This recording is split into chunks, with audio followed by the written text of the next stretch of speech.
ఎందుకు ఇది నేను చెప్తున్నానంటే చెప్పుకోవడానికి 4 సార్లు ముఖ్యమంత్రి అయ్యాడు చంద్రబాబు నాయుడు.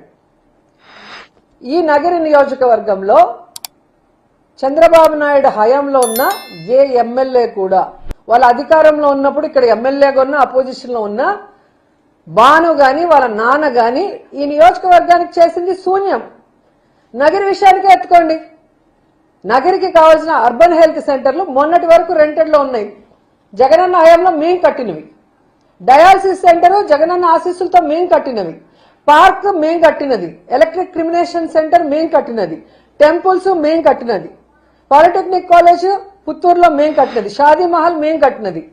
టీటీడీ ద్వారా వడమాలపేటలో కళ్యాణ మండపం కట్టాము. ఇప్పుడు నగిరి రూరల్లో బుగ్గగ్రహారం దగ్గర మేమే కట్టాము.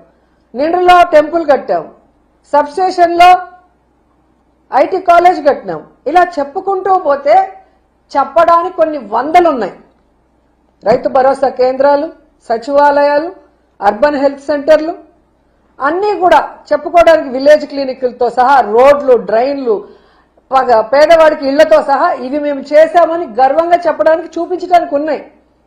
కానీ 4 సార్లు ముఖ్యమంత్రి అయిన చంద్రబాబు నాయుడు ఈ జిల్లాలో పుట్టి కూడా ఈ నగరి నియోజకవర్గానికి చెప్పుకోవడానికి చేసింది ఏమీ లేదు.